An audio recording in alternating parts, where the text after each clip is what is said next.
നമസ്കാരം. എല്ലാ മുന്നറിയിപ്പുകളെയും ആശങ്കകളെയും കാറ്റിൽ പറത്തി ചൈന അറ്റകൈ ചെയ്തിരിക്കുകയാണ്. സർവനാശത്തിന് കാരണമായേക്കാവുന്ന ചൈനയുടെ പ്രവൃത്തി ലോകത്തെ ഒന്നാകെ ഞെട്ടിച്ചിരിക്കുകയാണ്.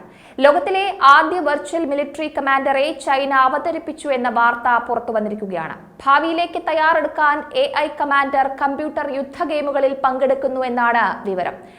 യുദ്ധത്തിന്റെ ചരട് ആർട്ടിഫിഷ്യൽ ഇന്റലിജൻസിന് കൈമാറുന്നതിലെ കെണികളും ധാർമ്മികതയും ലോകം ഇപ്പോൾ ചർച്ച ചെയ്യുന്നുണ്ടെങ്കിലും ചൈനീസ് ശാസ്ത്രജ്ഞർ ഇതിനകം തന്നെ ഒരു AI കമാൻഡറെ സൃഷ്ടിക്കുന്നത് വലിയ അന്താളിപ്പാണ് ഉണ്ടാക്കിയിരിക്കുന്നത്.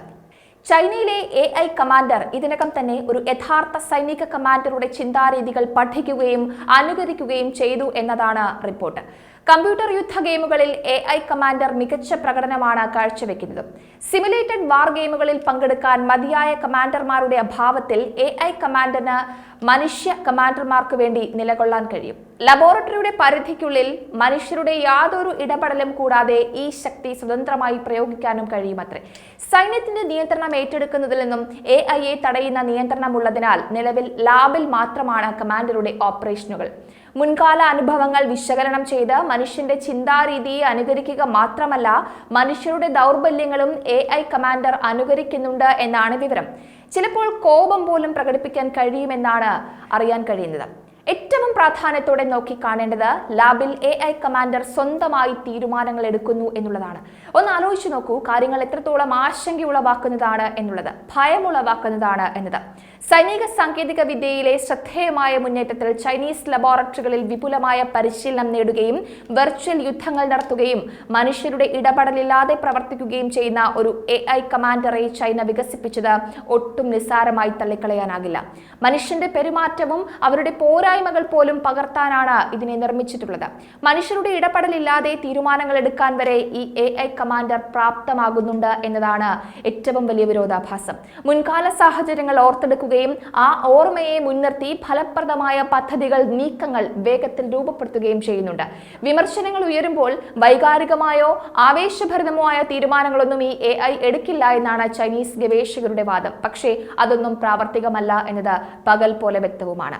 AI കമാൻഡറെ പരുവപ്പെടുത്തിയിരിക്കുന്നത് കൃത്യമായ കണക്കുകൂട്ടലുകളോടെയാണ്. പുതിയ ഡാറ്റ വരുമ്പോൾ ചില പഴയ വിവരങ്ങൾ ശുദ്ധീകരിക്കപ്പെടുമത്രേ. കൂടാതെ വിജയങ്ങളിൽ നിന്നും പരാജയങ്ങളിൽ നിന്നും AI കമാൻഡർ പാഠങ്ങൾ പഠിക്കുകയും അപ്ഗ്രേഡ് ചെയ്യുകയും ചെയ്യുമത്രേ.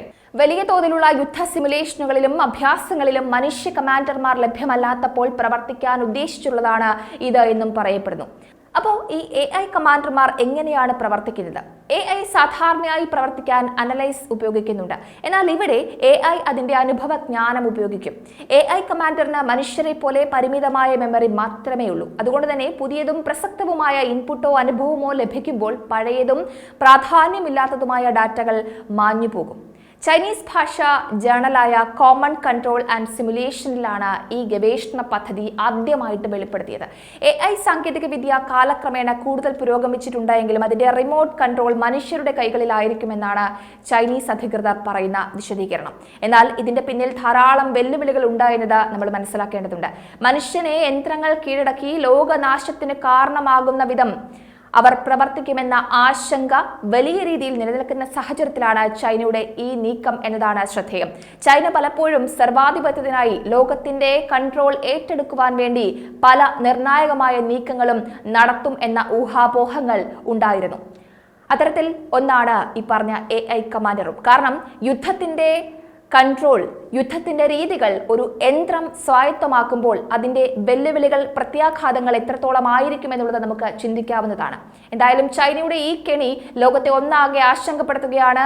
എന്തായിരിക്കും ഇനി സംഭവിക്കുക, എന്തൊക്കെ പ്രത്യാഘാതങ്ങൾ ഭാവിയിൽ ഉണ്ടാകും എന്നതിനെ പറ്റി വലിയ ആശങ്കയും ആശ്ചര്യത്തിലുമാണ് ലോകം.